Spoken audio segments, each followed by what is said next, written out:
Happy Wednesday, guys! This morning, Katie and I did our last nutrition seminar at a local glass plant in our town.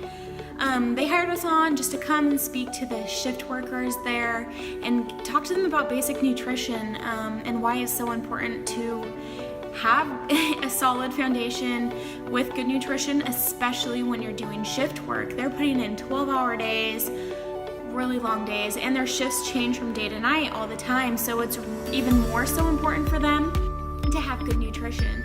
So we wrapped that up today, and that was super fun to get out and meet people and talk to them about some of the things that they've wondered about and the questions they've had regarding them, their own life and the things that they're eating. So I'm getting ready to head to the gym. I'm going to meet Katie, and then we have to meet with our web guy tonight. And before I leave for the gym, I was just finishing up a couple emails, and all of a sudden I thought I need to get on video and record because we want to always be transparent with you guys and give you a look at our ups and downs throughout our journeys. And so I wanted to get on here real quick and talk to you about something that was going through my head just a minute ago. So I've been cutting for quite some time now, probably, I should have looked at the calendar before I recorded, but I would say probably a couple months. And I eased into it very, very slowly because my body did not react well to the last cut I was on. And so I haven't seen huge change, but the last couple weeks I have been feeling better and I have been actually feeling lighter. But something that I'm battling right now, and I just noticed that while I was doing an email, is how strong my sugar cravings are. I forgot, you made me forget what I was gonna say.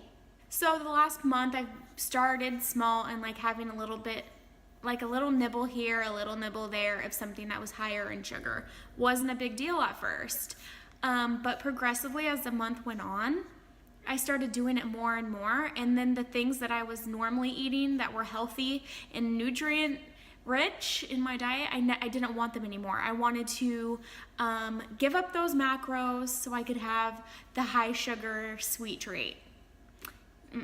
This is not okay. In the last couple days, it's just basically come to a head, and I'm like, this has got to stop right now. The more you eat of sugar, the more your body craves it. There was some kind of research done, and don't quote me on this, but there was something somewhere that Katie and I read that compared sugar addiction to almost being as strong as a drug addiction. I totally believe it, and the more I eat it, the more I want it. I've always had a sweet tooth. I've always craved sweets, and so for me, it's really important for me to pay attention to my body, and when I start craving it more and more and I'm eating it more and more, I need to cut it out. I need to just go cold turkey right there and stop, because it just snowballs into this massive sugar binge, and I don't want that. It makes me feel terrible, and just not good. So starting tomorrow, I'm going to be cutting out sugar. It's as simple as that.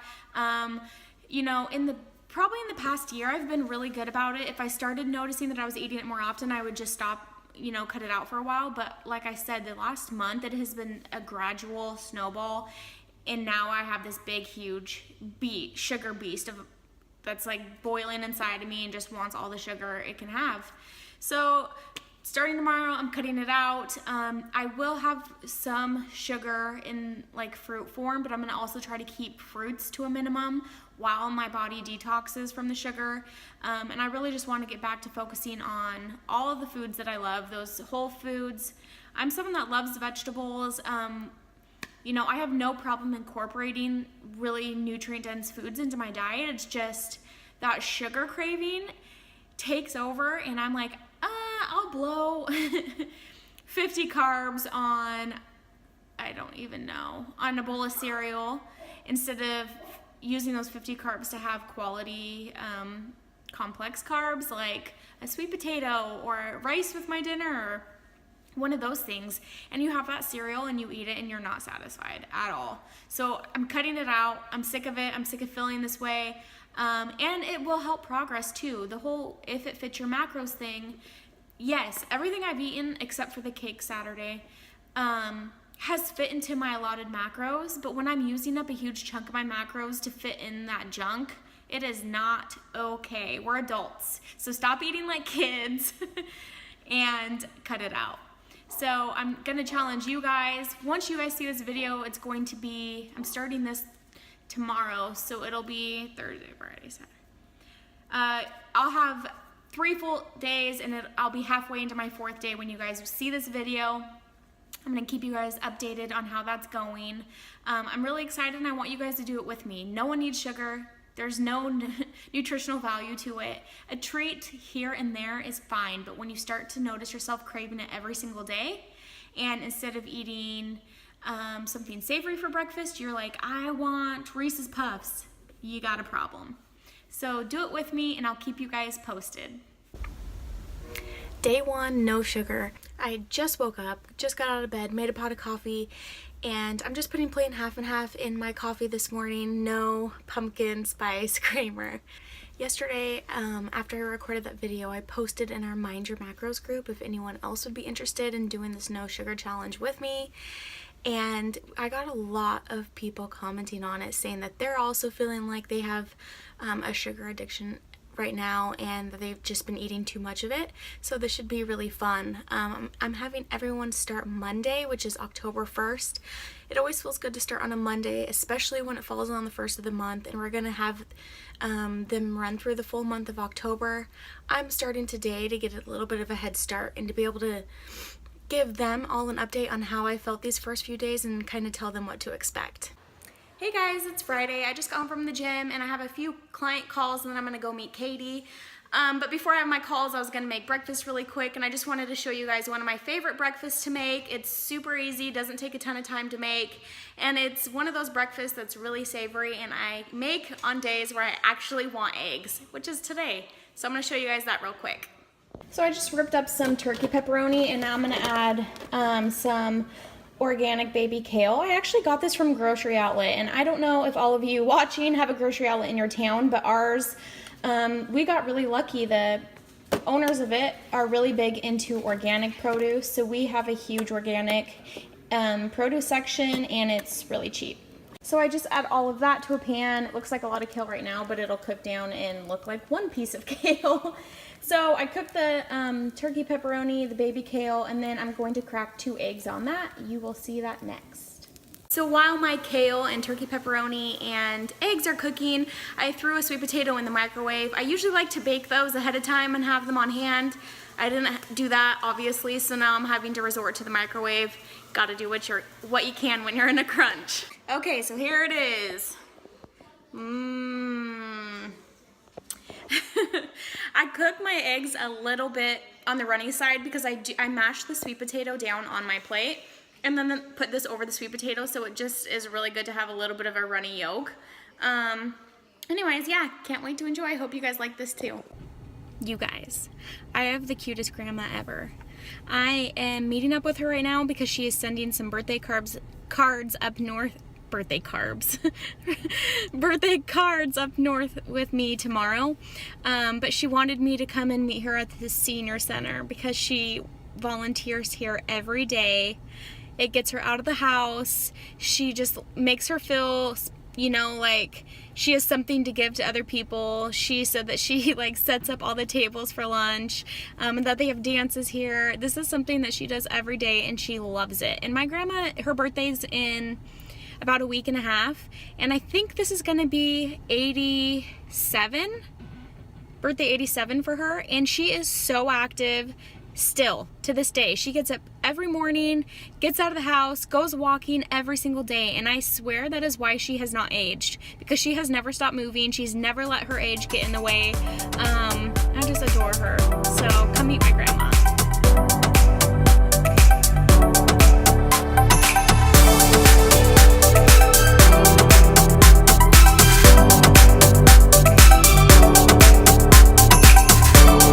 Okay, Grandma, so what do you do here at the senior center? I visit, have coffee, and then we eat, and then afterwards I help clean off the tables, wipe off all the tables, and then put down the placemats for the next day. And you have a birthday coming up. What birthday is it? 88 years old. 88. I was wrong. I said 87. Wow, that's not bad. Okay, so if you had to give someone a piece of advice on how to stay healthy, what would that be? Because you're very healthy at 87. Exercise, I think. Yeah. Mm-hmm. Yeah, you've been walking now for how many years? It was after the kids were out of school, which would be in the 70s. Yeah, lots But of I walking. used to walk the hill, up our hill in the woods before that. And I did exercises at home too. Mm-hmm. And but Marilyn and I used to walk from the Eagles clear to town and back again a lot. So that's your secret. I still do exercises. I do exercises with my legs and everything before I even get out of bed. That's good. Isn't she just the best? I just love her so much. I can't believe she's gonna be 88. But that just goes to show you how far good nutrition and staying active gets you in life. Because she has never stopped, she's never sat down. She gets up, like I said, every day and gets going. And that makes you decide where your life ends up, and it doesn't have to be old and crippled and out of shape and unable to do things. It's challenging, yes. I'm sure as we age it gets harder and harder, but that's why it's so much more important to make that a focus, make that a priority, because you can either be 87 and barely being able to do anything, or you can be 87 and be like her and be coming to the dances at the senior center. I mean, you choose. So I just wanted to sit down and chat with you guys. I'm wrapping up this week's video. I just went and got a spray tan, so I'm a little extra sticky right now. But tomorrow, Katie and I are heading up to Seattle to give a nutrition seminar, and so I'm super pumped about that. And then I'm gonna spend some quality time with my sisters. It's their birthday. So I just kind of wanted to talk to you guys a little bit more about what I said earlier after I got back in my car after seeing my grandma. And that's, that woman is an inspiration to so many of us watching, and I'm hoping to you guys watching this video, because I think it's easy to get wrapped up in the stories that we tell ourselves, or the stories that even society has put on us. We've been told as we age that getting out of shape is just inevitable, or putting on weight is inevitable, or just feeling old that's just the norm. And that is so far from the truth. It really is all about your perception. And my grandma has always had the perception of being a fighter, of being just a freaking hold on a minute, dogs. She's just been like I said, she's been just a go-getter, always. She always has. There's been a couple scary moments where she's had a stroke or she's fallen. She did have some heart issues a couple years ago. They did put a pacemaker in. And every time I would go and see her in the hospital, she never let what was ailing her get her down. She would just could not wait to get out of the hospital and get going again. She didn't use it as an excuse. She almost let that fuel her fire to just continue to be active and make her health a priority. So I just wanted to sit down and talk to you guys more about this, because, a lot of the time in people that I'm working with, if they are struggling from week to week to hit their numbers or stay focused on good nutrition, they'll say, well, I had this and this and this going on, or I was so busy I just couldn't do this. There are always excuses, and those excuses are what got them to the place that they are today. All of those things that we tell ourselves each week, and all of those old habits and those old patterns are exactly what got you where you are today and got you into this predicament. So continuing that behavior isn't going to make things any different. It's not going to make it better. It's not going to magically make you lose the weight or feel better or have more energy. They landed you where you're at. And so, I love everyone I work with, and I always want to approach them from an understanding perspective, but sometimes I want you, any of you that are watching, if you are hearing a common story in your head each week as to why you're not hitting your goals, stop yourself and ask if that's a real reason or if it's just an excuse, and if this behavior is kind of what got you there in the first place. It's all about perception, and if we can change our perception and have a really positive outlook on the goals that we're going after, then your success is going to be inevitable. If you have a really crummy perspective and it's always kind of the woe is me story, your failure is going to be inevitable. So you guys really have the power to choose. And today is technically day 2 of my no sugar challenge. All of you are starting on Monday. And I wanted to start a couple days ahead of time just to kind of give you guys a rundown on how I was feeling each day and how it was going, so you would have more of an idea of what to expect. But last night we had a birthday, we celebrated, we did go out, and I had a drink. So, you know, I had a margarita. So there's a fresh margarita, so it had fresh lime juice, and some cucumbers in it, but alcohol is basically sugar, so that did definitely count. But all the other sugar that I would normally eat in the day, I did not consume, and today went really well as well. I didn't have any sugars, and I feel okay. Yesterday, after my meals, I wasn't hungry, but I definitely wanted to immediately gravitate towards something sweet, so that was definitely more of a mental battle for me. Today I was so busy running around, I honestly haven't had time to think about it, so that's been really nice. So yeah, anyways, tomorrow will be day 3, and tomorrow we are headed up north for a seminar, and it is going to be live, so look for that. And I'm going to be packing all of my food with me.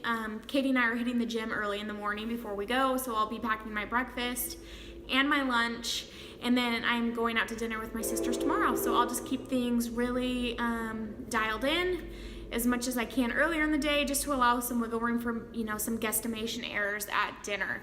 But anyways, it's been a great week this week, and I'm really excited for all of you guys to kick off the challenge on Monday. We're in this together, and I know how much better everyone is going to feel once that first week is out of the way. So let's do this. Thank you guys for watching, and if you guys have any questions or comments, please leave those below, and make sure you subscribe to our videos so you don't miss any of the goodness coming from me and Kate each week. Bye guys.